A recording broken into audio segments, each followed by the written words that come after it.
My name is Evelyn. I am 34 years old. I built a company, not alone, but I did most of the work. The company grew very big, but my name is not on the door. Let me tell you my story from the beginning. 5 years ago, Julian and I started a business together. Julian is 36. He is tall and he speaks very well. He smiles at everyone. People like him a lot. He is the person everyone knows, but I do all the work. We started in a tiny garage. The garage was very cold. We had no heat inside. We had very little money, but we had an idea. Julian talked about the idea to everyone. I sat down and made the idea real. I wake up at 4 in the morning. The room is dark and quiet. I get out of bed, I go to the kitchen, I make coffee. The coffee gets cold fast. I forget to drink it. My eyes burn. My back hurts, but I do not stop. I sit at my old desk and I work.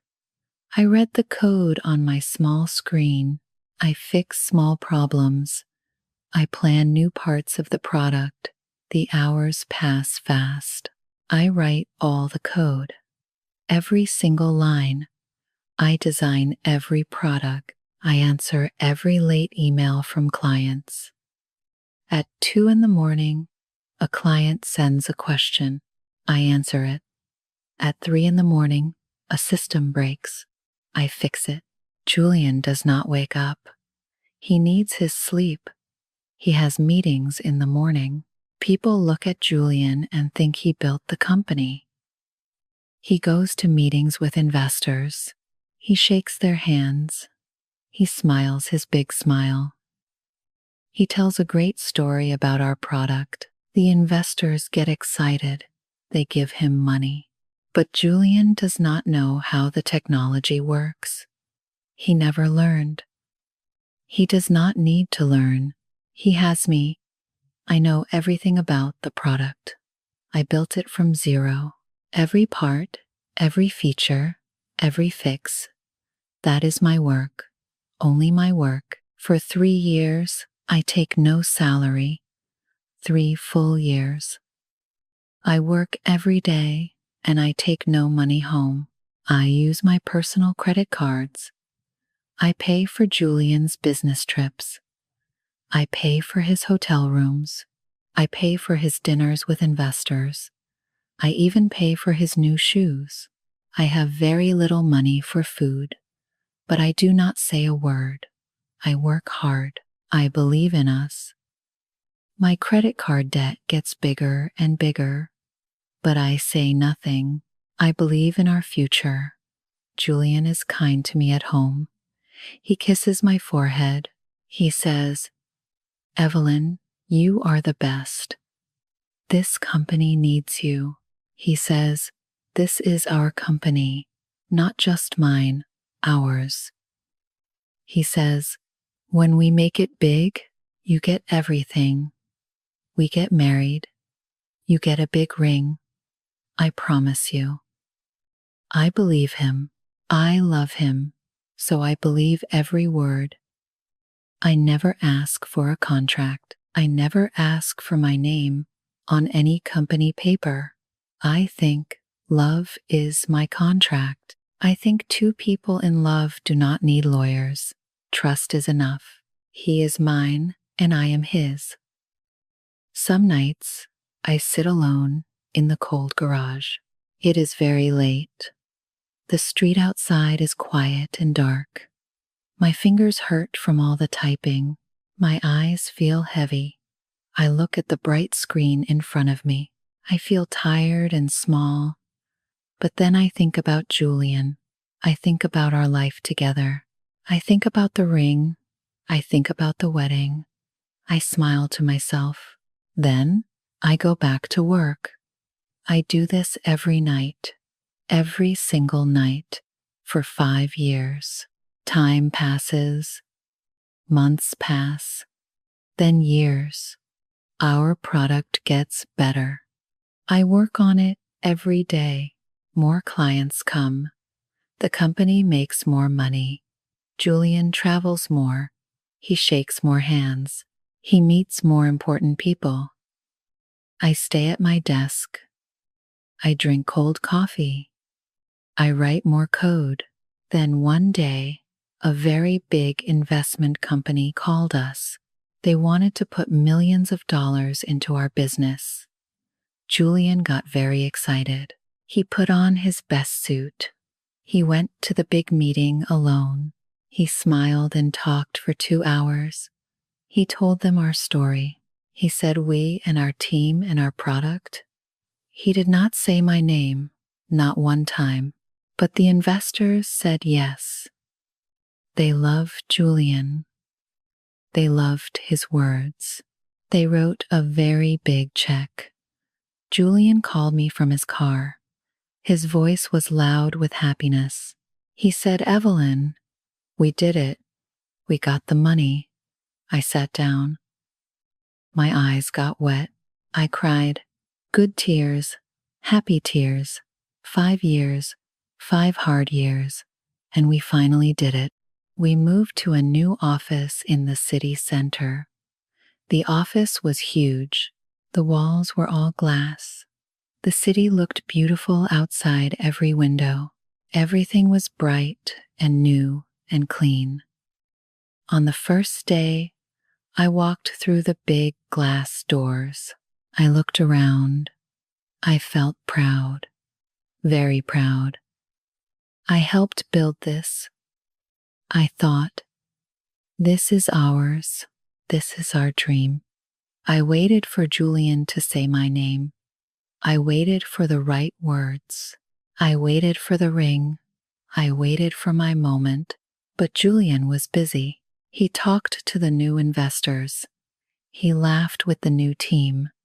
He did not look for me. I went to my small desk. I set up all the computer systems. I trained 2 new developers. I worked late into the night.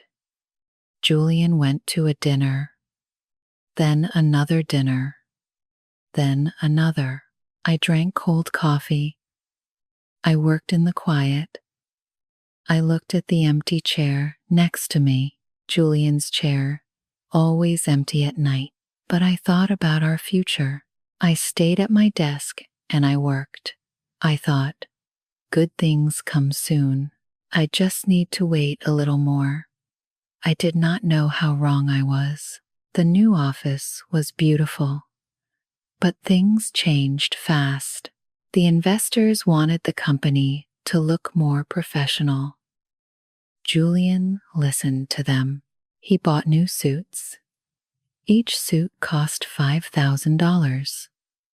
He got a new black car, very big, very expensive. He got a new phone, new shoes, new everything. Julian changed at home too. He stopped eating dinner with me. He said he needed to go to business dinners. He said he had to meet important people. He said, "Evelyn, I am very busy now. The company needs me, so I ate alone. I worked alone. Again." Then Julian hired a new VP of operations. Her name was Sloan. She was 30 years old. She was very tall with long dark hair. She wore designer dresses every day. She smelled like very expensive perfume. She had a big degree from a famous school, an MBA from a top university. But Sloan did not know our technology. Not at all. She could not write one line of code. She could not fix one system problem. She did not know our clients or our software, but she knew big words. She used them in every meeting. She talked about market synergy and brand strategy and corporate culture. The investors loved those words. They nodded and smiled. Julian loved those words too. Sloan was very good at one thing. She told Julian he was great. She said he was a smart leader. She laughed at all his jokes. She looked at him with big eyes. Julian smiled a lot around Sloane. A new smile. A smile I did not know. I went back to my desk. I did the real work. I wrote new code. I fixed system bugs. I answered client questions. I trained the developers. I did everything I always did. But nobody saw me. Nobody said thank you. Nobody said my name. Julian took Sloane to all the important dinners. I read about the dinners later. A company email came. CEO Julian and VP Sloane attend a major investor event. A photo showed them together. They stood very close. Julian smiled. Sloane smiled. I looked at the photo for a long time. Then I closed the email. I stayed in the back office. I worked late, alone. One evening, I went to Julian's car to get my bag. I opened the car door. A strong smell came out. Sloane's perfume, sweet and heavy. I stood very still. I looked at the seat. I looked at the small space inside the car. I knew that smell very well. My stomach felt cold and heavy. I did not say a word. I closed the car door. I walked back inside. I sat at my desk. I opened my laptop. I started to code. What else could I do? Days passed. Weeks passed. Then one Friday afternoon, Julian's assistant called me. Her voice was flat. She said, "Julian wants to see you in his office now." I put down my cup. I stood up.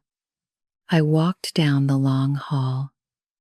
I knocked on the big office door. I opened it. The office was huge. Big windows, a big dark desk. Julian sat behind the desk. His suit was new and clean. His face was calm, cold and calm. Sloane sat to the side. She looked at me. She smiled. Not a warm smile. A small, hard, cold smile. I sat down. Julian did not greet me. He did not say my name warmly. He looked at me like a problem, a small, easy problem to fix. He said, "Evelyn, the company grows fast now. We need a strong corporate image, a new culture." He looked at the desk. He said, "You are too technical, too quiet. You do not fit that culture. So I let you go today. Sloane takes over your department." I looked at him, my boyfriend, the man I built this for. He looked right at me and said those words. He fired me from my own work, from my own dream. My heart stopped. I could not breathe. The room felt very small and very cold. I said, "Julian, I built this company. I wrote every line of code. I worked every night for 5 years. I used my own money for 3 years. I gave you everything I had." Julian did not move. His face did not change. He pushed a small white envelope across the desk, a check inside, a very small check, 5 years of my life. One small envelope. He said, "It is just business, Evelyn.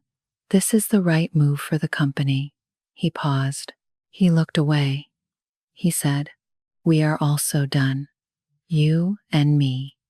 It is over between us two. Please clean your desk today." He turned back to his computer. He was already done with me. Sloane said nothing. She looked at her nails. She did not look at me. My hands shook. I picked up the envelope. I stood up slowly. My legs felt weak. I walked out of the big office. I walked down the long hall. I went to my small desk. I put my things in a box, a few pens, a notebook, one small photo, a coffee cup. 5 years in one small box. Nobody got up. Nobody said a word. Nobody looked at me. I picked up the box. I walked to the elevator. I pressed the button. The doors opened. I stepped in. The doors closed. I looked at my face in the shiny elevator doors. I walked out of the glass building. The city was loud all around me. People walked fast. Cars moved fast. Life moved fast. I stood on the street and held my small box. I walked to my car. I put the box on the seat. I sat down. I closed the door and I started to cry. I cried for 3 days. I did not eat much. I did not sleep well. I sat on my sofa. I cried into a pillow. I cried for my lost job. I cried for my lost company. I cried for my lost love. I talked to myself out loud. I said, I was a fool. A real fool. I gave him my brain. I gave him 5 years. I gave him my money. He gave me nothing. He gave me a small check and a cold goodbye. I cried for my youth, for 3 years with no salary, for 5 years of cold coffee and tired eyes, 5 years of late nights and empty promises, all for him, all for a man who pushed me out of my own door. My apartment felt very quiet. My credit card debt was real. My bank account was almost empty. I had no job. I had no company. I had no plan. I had my laptop and I had my brain. On the 4th day, I stopped crying. I got up. I washed my face with cold water. I looked in the mirror for a long time. My eyes were red. My face looked tired, but I was still there, still me. Julian took my job. He took my title. He took 5 years, but he could not take my knowledge. He could not take what I built inside my own head. I walked to my desk. I sat down. I opened my laptop. The screen came on. I looked at my old files. Thousands of files, years of work, my work, only mine. I thought about Julian and Sloane in the big glass office. I thought about Sloane in her pretty dress. She could not write one line of code. She could not answer one hard question from a client. She could not fix one system error. And Julian? Julian talked. He always just talked. Without me, the product did not work well. Without me, the software fell apart. Without me, they had only big words and nice suits. I opened a new file. I started to build something new, better than before. A stronger system, a smarter design. I worked from my living room. I worked quietly. I drank my coffee hot this time. I did not forget to drink it. I started a small company. Just my name, my company. No Julian, no partners, no promises, just work. Hard, focused, smart work. I sent emails to some old clients, the ones I helped for years. They remembered my name, not Julian's name, mine. I helped them fix old problems. They paid me real money. My money. I paid off some debt. I worked more. I paid off more. Step by step, I built something real again. Weeks passed. My company grew. I hired 1 developer, then 2, then 5 good people. I moved out of my living room. I rented a small office. My name was on the door. Just my name, no one else's name. Then one morning I got an email, a meeting request. The name at the bottom said Marcus Chen. He ran a very well-known investment company. His name was in every business newspaper. I felt nervous, but I said yes. I went to the meeting in a simple black dress. I carried my laptop. I walked into Marcus's office. He was 40 years old. He was calm and quiet. He did not look at my clothes or my hair. He looked at my screen. He said, "Show me what you built." I showed him everything. I talked for 1 hour. I explained every part of the software, every system, every feature, every plan. Marcus listened. He did not speak over me. He did not check his phone. He asked good questions, smart, deep questions. He understood the technology. He wanted to learn more. After the meeting, Marcus stood up. He shook my hand. He looked at me and said, "This is the best technology I see this year. I invest in you." Just like that. No long wait, no games. Marcus did not put me in a back room. He put my name on the building. He told every investor, "Evelyn built this. She is the genius." In every big meeting, he sat next to me. Not in front of me, not behind me, next to me. Equal, always. We built the company together. He brought the money and the big contacts. I built the technology. We talked every morning. He listened to me. I listened to him. We grew very fast. My life changed. A better apartment, better equipment, a strong team of smart people.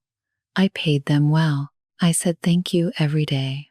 I remembered what it felt like to work hard and get nothing. I never did that to my team. Some mornings I sat in my new office with a hot cup of coffee. I looked at the city outside my window. I thought about that cold garage. I thought about the cold coffee and the sore back and the tired eyes. I thought about Julian's forehead kisses and his empty promises. I did not feel sad. I did not feel angry. I felt strong, quiet, and strong. Marcus knocked on my door one morning. He had 2 cups of hot tea. He put one on my desk. He said, "Ready for a big week?" I smiled. A real smile. I said, "Yes, always." And I was. My name grew in the industry. People said my name. At big events, newspapers wrote my name, Evelyn, CEO and founder. My name, my title, my company. Nobody gave it to me. I built it. I earned it. Every single piece of it. And Julian? His name got very quiet. 2 years later, I sat in my corner office. It was a beautiful room, big glass walls, a full view of the city. My name was on the door. My name was on the building sign below. My company did very well. We had big clients across the country. My technology was the best in the market. Other companies wanted to work with us. My name meant something real now. I earned that name. Every letter of it. Marcus and I grew very close. Not just in work, in life too. He was calm and kind. He respected my work and my ideas. He always said, "This is your vision, Evelyn. I only help." He made me laugh.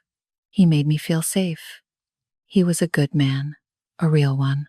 My life felt full, not just comfortable, truly full. I had a great team, a great company, a great person next to me. I slept well now. I wore nice clothes now. I drank hot coffee every morning. Every single morning.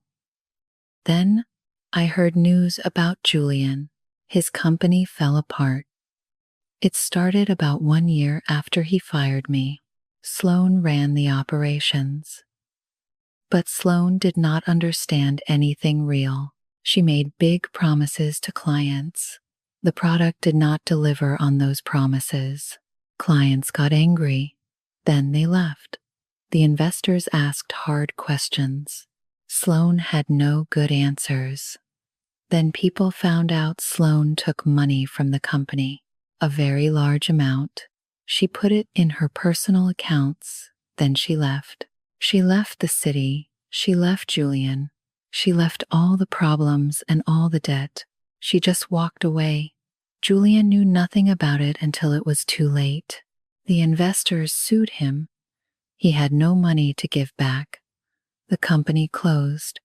He sold his car. He lost his big apartment. The expensive suits hung in an empty closet in a small rented room. The man with the big smile had nothing now. I read the news on my laptop one morning. I drank my hot coffee. I put down my cup. I did not feel happy about his trouble, but I did not feel sad either. I felt nothing. A calm, flat nothing. My assistant Diana knocked on my door one morning. She opened it a small bit. She said, "Evelyn, a man is outside. He has no appointment. He says he knows you very well. He says he needs to talk to you now." She looked a little unsure. She said, "His name is Julian." I put down my pen. I looked at the window. The city was bright outside. I took one slow breath. I said, "Let him in." The door opened all the way. Julian walked in. I looked at him. He was a different man. The expensive suit was gone.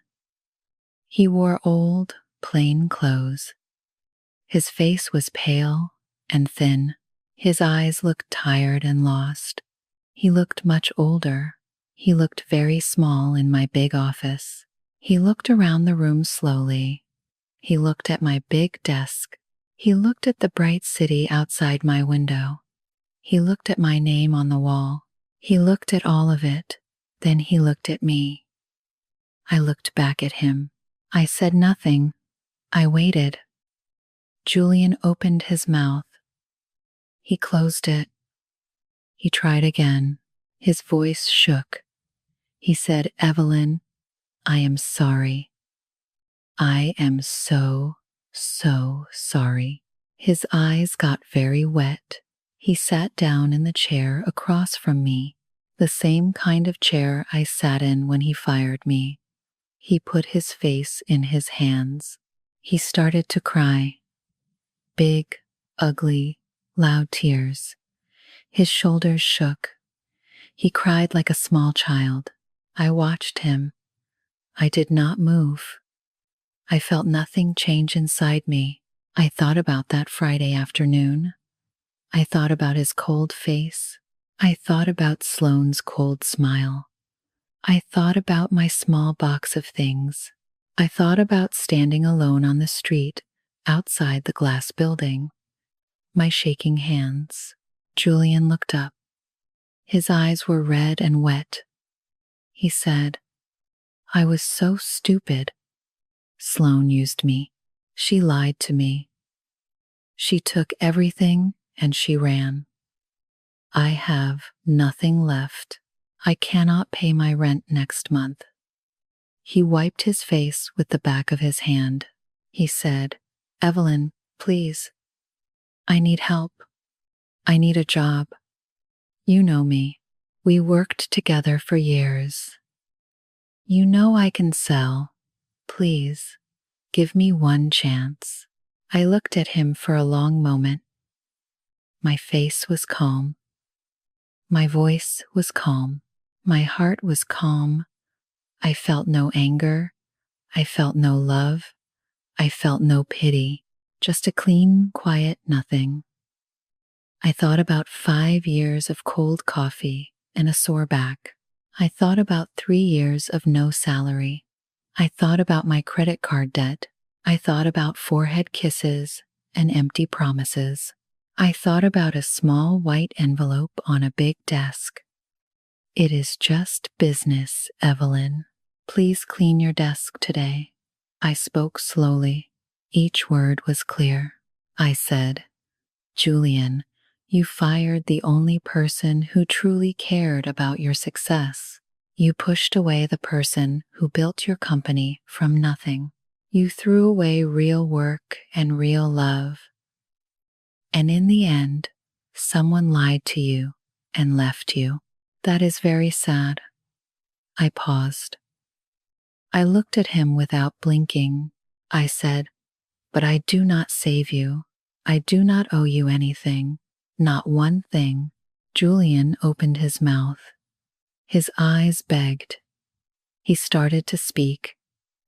I raised one hand. I stopped him.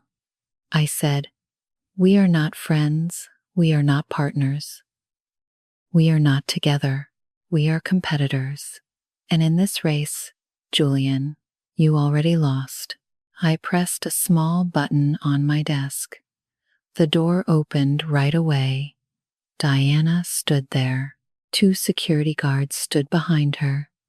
Diana said politely, this way, sir. She pointed to the door. Julian stood up very slowly.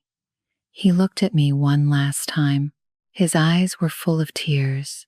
He looked old and broken and small. He turned. He walked to the door. He stopped for 1 second. Then he walked out. The door closed. The room was very quiet. I stood up. I walked to the big glass window. I put my hand on the cool glass. I looked at the city below. The streets were full. The lights were bright. The world moved fast down there. I built a life in this city, a real life, my life. The door opened. Marcus walked in. He carried 2 cups of hot tea. He put one on my desk. He walked to my side. He looked at the city with me. He kissed my cheek. He said nothing. He just stood there next to me, my equal, my partner, my person. I picked up my cup. I held it warm in both hands. I looked at the city below me. The lights, the streets, the people, the life, all of it. I lost a coward, but I found myself. I am the boss now, and my life is perfect.